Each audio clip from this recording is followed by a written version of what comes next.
All good. Better. Yeah. Oh, okay, so there we go. Great evening, everyone. Welcome to the 59th episode of Beautiful Minds with me, Kirthi, and it's a live chat show with unsung heroines around the world. Today with me, I have got another gorgeous girl for the weekend. This is Elma Dsouza. She is a cake artist, one. Another new word for me, it was tablescape. എന്നൊക്കെ പറഞ്ഞു Tablescape stylist. So we'll know what it is exactly. She is a passionate photographer. She is the founder of the Oven Affairs. നമ്മൾ പൊതുവെ affairs എന്നൊക്കെ കേൾക്കുമ്പോൾ എപ്പോഴും ഒരു negative കാര്യമാണ് വരുന്നത്. പക്ഷെ this is something about some oven affairs. So we'll definitely know something more about that. So Elma, welcome to my show. Thank you. All right, Elma, I would love to actually share with the audience how I came across to your pages. We had a couple of our guests, and relating to that, I had someone who used to like those videos, those chat shows, and certain comments and things like that. So that's how I went through your page, and I could find something so different and unique in whatever you're doing. Though we have n number of cake artists, though we have a lot of people doing a lot of baking and things, but there was something which was sparking about every single thing which you have made. So that's how I contacted you. So on to you, Elma. Can you actually tell something about you before we go ahead and tell about the profile which you are running right now? To begin with, I'm a dental surgeon, and it's almost a decade since I quit. And I think today's story is all about why I quit and what I am now. So I'm basically from Kerala, and at the moment I am in Kerala with my family. Yeah, we're on a break. Yeah. Okay, wonderful. Now, the first and foremost thing which surprised me, which I was not aware about when I contacted you, was that you were a dentist, or you are a dentist, whatever it is. There is a doctor in front of your name, which you never projected at all. Because I think everyone, whenever they have some extra kind of tail, they always try to highlight it. Maybe it is your simplicity, or maybe you didn't want yourself to be known as a doctor because you enjoy to be known as a cake artist, isn't it? I used to have the prefix initially, but then that was not really taking my profile in the right direction. It was, I don't know, misinterpreted, I would say. So then I thought, let me just define what I do, and my degree, what I've learned, is always going to be there with me. So yeah. Definitely. Beautiful. Elma, another thing which we have posted, while letting people know that you're coming on live, was your journey, that someone who has never ever had a close connection with baking or related to cake, now has turned out to be a wonderful cake artist. So let's start from that story of yours. Like, how did you start off your journey as a cake artist, or how did you identify that there is a creative artist inside yourself? Right. So I got married in 2013, and I spent my first year after my marriage in Mangalore, which is my husband's hometown. And I was working there at a clinic back then. During the day, I had plenty of free time, and my senior doctor was nice enough to allow me, to browse when there are no patients. And I used to browse, and I came across some. This term called cake artist was there even back then. I'm talking about 8 years back. So I came across this artist, Anna. She's known as Cake Canvas, and a few other artists. And I, these words called gum paste and fondant, they were all new to me. And it was there in the back of my head that, okay, this looks nice. This is like a creative outlet that I may try sometime, in future. But it was like more of a joke for me. I wasn't really like looking at it seriously. Anyways, fast forward to 2014, I finally joined my husband a year later in Dubai. He was working in Dubai for a company. And I was preparing for my license exams, because when you are a dentist and you want to work overseas, you need to clear the exams. And it's only after you get your first job back then in Dubai. After you get your first job, you have a year's, you get your license only then. And these exam results hold good only for a year. So when I was preparing for the exams, we didn't really have much of luxury, I would say, back then. There was no TV, there was no Wi-Fi connection.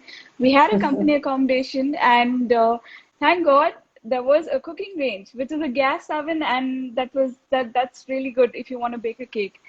And when my husband comes back home, he would turn on his hotspot for 15 minutes.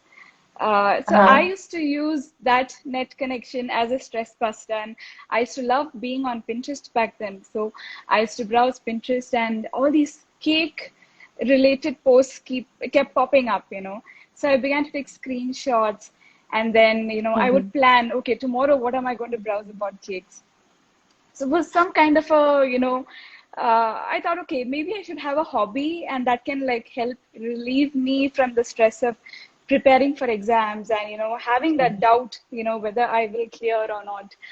So I began to bake, and a lot of flop shows, initially burnt cakes, uncooked cakes, and all of that.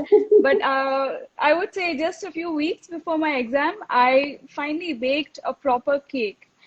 And the day I Wow. cleared, the day I cleared, my husband said, "Let me call my friends over during the weekend, and can you bake a cake? Can you decorate it?"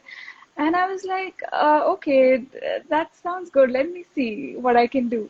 And I started again back on the hunt for how do you layer a cake, and what do you do? What is this frosting and all of that? And I succeeded. Now, if I look back to that cake, I might laugh at myself, but that's okay. Like I always like to believe that nobody starts out as a star, so that's how it is. So I did the cake for my friend, for his friends who came over the weekend, and I began hunting for a job because, well, now that I'm clear, excuse me, Mm-hmm. now that I'm clear, I can start looking. And I had tough luck getting a job. I was going clinic to clinic, knocking doors, sending emails, circulating CVs, and it was tragic. So only it struck like, oh, maybe a few months later, I began talking to a lot of people, and then a few senior dentists explained the scenario that it has reached a lot of I would say the market has been crashing, and there are way more dentists passing out looking for jobs, and I would say sub-zero amount of vacancies to take these people in, and there are so many formalities if you want to still get in through the back end. And I realized that I should get going, maybe I should switch at least temporarily till I see, something working out for me.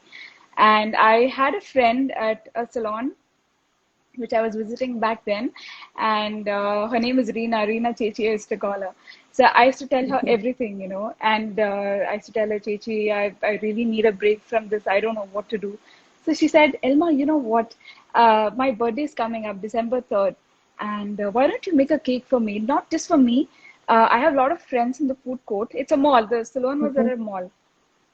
So I have a lot of friends there. Self, we're a big bunch. So make it big, make a nice big cake. And I thought, okay, that's nice. And I have this habit. I'm a purist that way.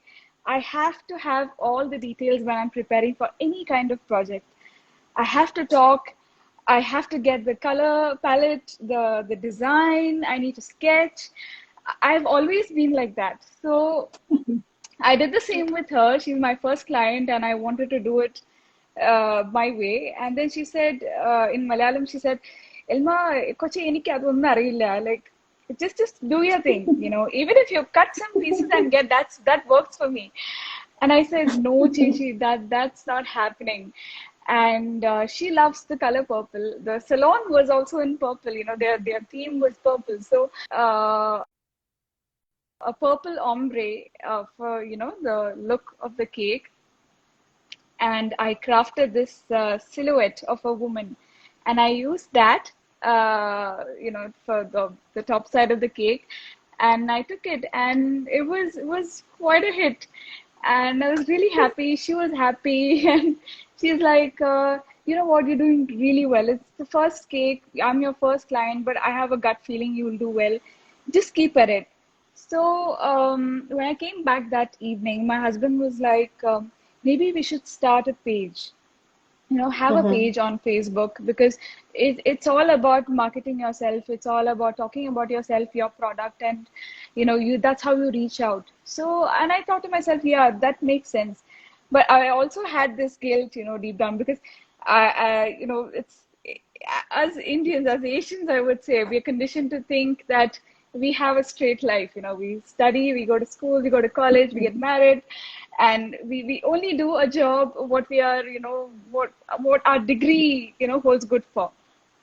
So I had that guilt, and I said to him, this might hurt a few people. So he said, that's okay. It's not like you're making a permanent switch. You can always switch back, when things work in your favor in dentistry. And I said, yeah, actually, why not? I'd rather do something than sit idle and feel depressed about not getting employed.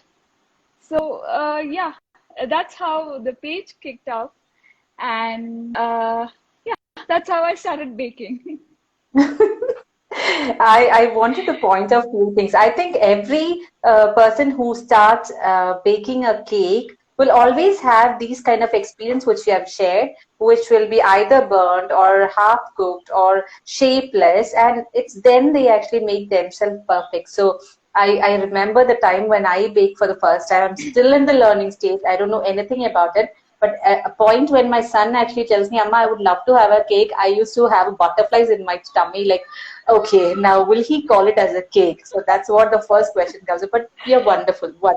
The second part is that now the point which you said is that how a person actually brought a turn in your career or in your life, how this actually, that simple Chechi who you said, I still remember when we had a conversation on phone, you said about the same Chechi, Reena Chechi. So Reena Chechi, if you're listening to this, thank you so much for bringing out this particular cake artist. Just because of you, she's here for the first step is something that you trusted her to give the big in her hand, and she did it beautifully. So that's the second thing. And the third part I would love to say is about your husband saying that don't bother about others. Start your page. You can anytime switch on your career to another one which you really want to. But my one question I would love to ask is that dentist or cake artist? Cake artist. So that's so great. You know what? The people do something which they are passionate about. The actually the degree doesn't come along with that. It's just that what you love to do. So I think Elma now loves to be known as maybe Dr. Elma Dsouza, the cake artist, something like that would Sounds good. be good. Sounds good. Yeah. And yeah, I would also love you to actually share about the tablescape, stylist, because we have always heard about fashion stylist or hair stylist, things like that. For me, when you explained, it was something new. Though you said that it's quite common, but it wasn't no common for me. Very honestly, I would say. And I think among this audience which we have, at least there will be one or two people who would love to know about that. So would you mind to just share that as well? What exactly is a tablescape artist or stylist? Right. So the way I see it, tablescape styling as a designation has been in the market for a few years, maybe I Mm-hmm. don't know, 6 years, I would say, and it has Mm-hmm. always caught my attention. Uh, but the bigger picture of it is always about doing long, huge tables, like how you see at an event. You know what I mean? Yeah. So, what I was thinking of was when you have just a few things, say even if it's just one cake or one dessert, Mm-hmm. it's really important that you present it well, be it a photograph or be it to a guest at an event. Say all you have is one dessert and you want to serve it, you want it to look really attractive, you want the whole table to stand out. So I thought, why not? That might be something where I can work uh, alongside what I'm currently doing. And I love styling food. That's something I've been working on for a few years, and I've been self-training in photography also. So I thought, okay, there was one particular event in 2019. It was the event was called Winter Wonderland. So Mm-hmm. that client was a lot like me, I would say. She was a purist, and we used to have lots of conversations on, oh, what cake stand, what platter, what this, what that, and she has this cupboard full of stuff just for styling tables. She's a collector. She loves collecting, you know. So I was like, wow, this is so me. So on the other hand, for me, it's about collecting, but I'm not really big on brands. I'm a lot about holding on to things that are, you know, hand-me-downs or passed on. Especially when you go to flea markets, you will Mm-hmm. find very pretty looking ornate stuff which is aging. It may not even look brand new, but that holds a lot of maybe emotions or sentiments to whomsoever it belonged. And they just have to get rid of it because they have no other choice or something like that. So that really thrills me, you know, that gives me a thrill. And I have a showcase full of such kind of things, you know. It may be dry twigs, it may be some dried leaves. Whenever we go on a trip, my husband would be like, oh, do you really think we need to pack this one leaf home? So that's how I am, you know. So when I had this conversation with this client, I was really happy. I thought, okay, this is a good time to, you know, maybe experiment with what's building within, because you have that person in front of you. So it was Mm-hmm. nice. I went to her event, and she gave me full freedom to, you know, decorate the table and, you know, place the desserts. Most events, the desserts are handled exclusively by me. Firstly, for hygiene's sake, and secondly, all of my desserts have very fragile, delicate decorations on top. So, so I just tell them, I'll do it, you know. So even they are relieved of that stress of, you know, decorating and arranging the dessert table, because they, as a host or a hostess, they have to go and get ready.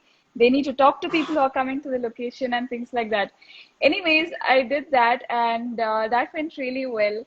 And a few events down the line, I had another client who came up to me and said, I have a Thanksgiving event coming up, and it's in my backyard. So she lives in this villa in Saudi Arabia. I was in Saudi Arabia all these years. So she said, I don't want to go big on having too much of this and that from all kinds of shops and brands. That's not what I'm looking at. I'm looking at something very rustic. I want you to make do of what is available at home. Mm-hmm. Uh, and I found that very challenging and also interesting, because this is something I like to do when, you know, I'm at home. I wouldn't have a lot of cake stands, but I would pick up random things and make a cake stand out of it. It can be a vase. I would turn the vase upside down and use that as a cake stand, a plate. And if you must be familiar with Nelavalakku, you know, Yeah. Yes. the Kerala style. So I have even gone to the extent of dismantling a Nelavalakku and using the brass base as a cake stand. So so then I was mesmerized. I was like, okay, this is good. She said, take a look. You can go to all the rooms, all the bedrooms, no worries. Pick what you like, and I want you to use that, and, you know, come up with a look for the table, for the dessert table and for the food table. And she said, I'm hiring you. This is a project. Take all your time. I'm hiring you. You have my money. And believe me or not, I first said no. I said no because I told her this is not like event management. This is a totally different thing. Don't get me wrong.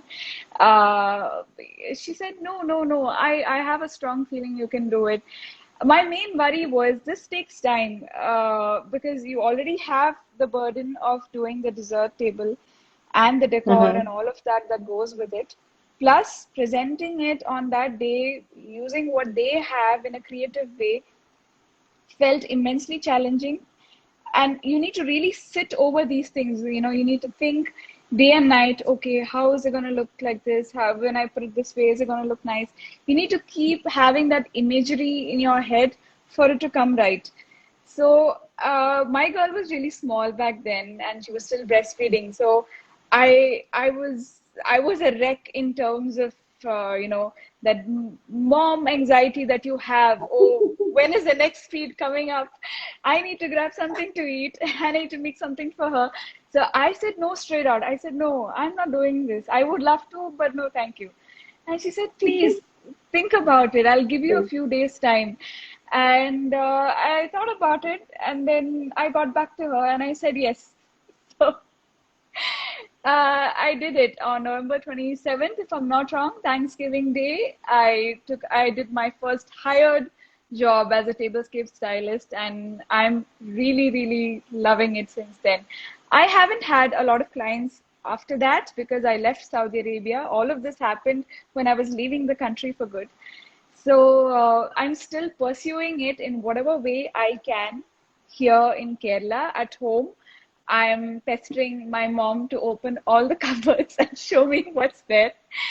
I would put all these things together and, put something edible on top and see how it looks. I take pictures and, I post it on the gram. And yeah, this is an exercise I really enjoy. And I am looking to branch out in this field as well as a tablescape stylist. Beautiful. I would love to let the audience know, please ensure that you follow her page. Only then you will clearly understand that this is not a simple cake artist. This is a crazy cake artist, I would say. Because the moment when you said you have just made the Nilavilakku into another part of your, as a cake stand, I was like, oh my God. So I'm sure that people would definitely come up and say, hey, Elma, we don't have anything else. You can probably pick up anything from my house and you have to create it. But I would seriously call you crazy or like very passionate. Yeah, you had two choices: either to say no, I cannot take this challenge, or second to explore. And I think that was a very simple piece of cake for you to pick it up because you were already like that, isn't it? You actually pick up every single thing from here and then you create up your own. But Yeah. only different was that it was a new place where you don't know what it is. The other part is that you pick up things according to your interest. But again, I'm sure I could see that someone said that also you would have done beautifully because you are such an amazing decorist. That someone has commented that below. So I'm sure that there's no doubt. So people, please do follow her page and do check out. You will find the real tablescape stylist there with a lot of effort with a lot of crazy things happening. So that's about the tablescape stylist. I believe that people have got some idea about that. Moving on with another one, which you said photography. You told me that you are not a professional photographer, but you're now self-trained, or you're doing your training by yourself and getting the photography to be done. How are you managing that along with this? So, like I said, when I started the baking and taking orders officially, I was using a DSLR from that very point of time, and I would say consider it as an area that I have been neglecting. Uh, to be more honest, that's the right word, neglect, because using a camera also comes with a lot of theory. If you don't know your theory really well, you cannot really use that gadget. It's not like using a mobile phone camera, and my camera is also as old as our wedding. So there was a big surprise gift from my husband on my 25th birthday. He flew down to India without my knowledge, and he gifted me this. It's the same camera I'm using even now. Uh, so I felt horrible, like I am able to take good pictures. It's not that I'm not able to, but I knew deep down that if I polish my theory, I can deal with low light situations. Um, Click faster, like fast track the shooting, because now that I have my girl with me, time is very, very, very limited. You already know that you're a mom of two, so Yes. I don't know how you do it, but I lose my mind.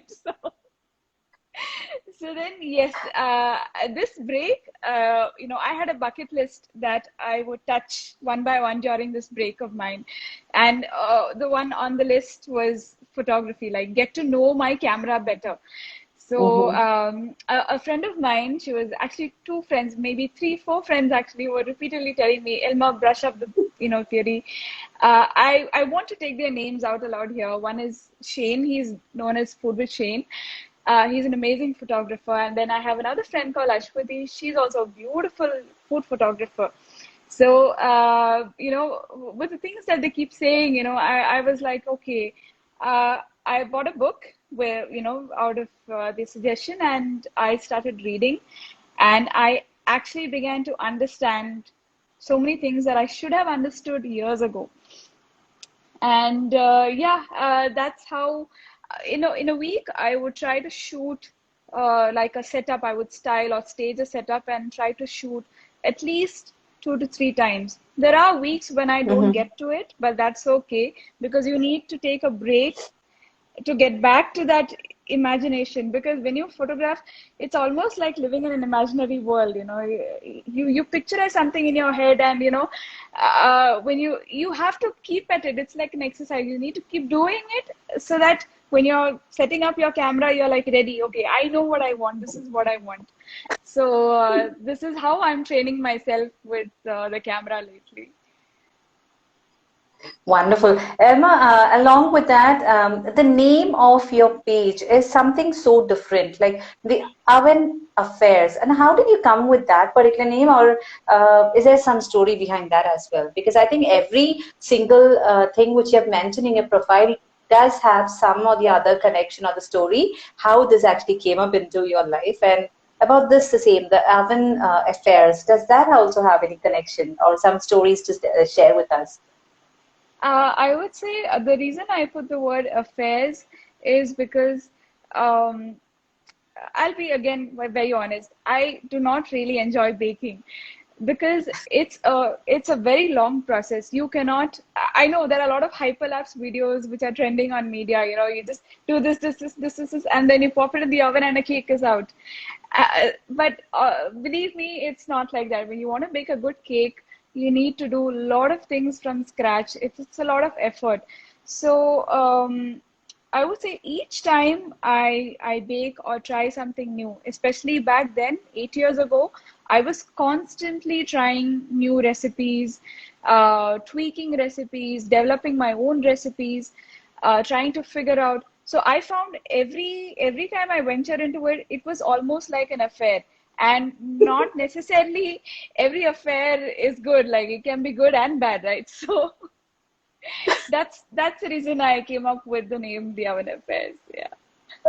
Super. I would say this would be the most creative the thought before naming a brand, because people always come up with some kind of concepts and some stories behind that, which is so unique and beautiful. It's the first time I think someone has named it by saying that I don't like baking, and that is the most funniest part, which the cake artist says that I don't like baking. It's like, what? You don't like baking? What are you doing right now? I'm doing a lot of affairs with the oven, and that's the reason I call the oven affairs. But it's again being so good that Alpha. I think no, whatever you're saying right now is telling a lot of people, including me, that no, it's not so easy. Don't go and cook a cake simply as you see in the YouTube, because I do the same thing. There are a lot of effort, but yes, I'll make some changes that I am not trying to be a cake artist. I'm just trying to be a mom who can bake a cake. But yes, if I you really understand. want Yeah. to be a cake artist, definitely you got to do your researches and your homework, so that you are there like Elma, who can actually create something different and unique. So that's again about the oven. Now, I have one more question to ask you personally, that any chances for you to go back to your profession, or no, I have just closed that book and I'm now going to no, pursue my passion only. I think this is the most common question that you would definitely get, especially from the family, that you have done your studies and you're still not doing that. What are you doing? All those things will definitely come out. Yeah. So, like I said, I didn't succeed in Dubai, right? And in 2017, I moved to Saudi because my husband wanted to end that Dubai life, and he wanted to start fresh in Saudi with a new company. Mhm. And I I did give the exams in Saudi as well. Uh, like you said, there's always that pressure from the family, from society, from pretty much everyone. Why aren't you pursuing? Why aren't you getting back? And I felt it's not fair on my part to let my family down. I have always been into academics, and I did enjoy dentistry when I was doing it back then. So I thought, okay, let me give this one more chance. Uh, and it's this one more chance comes with a lot of responsibility. You need to get back to processing all your degree papers.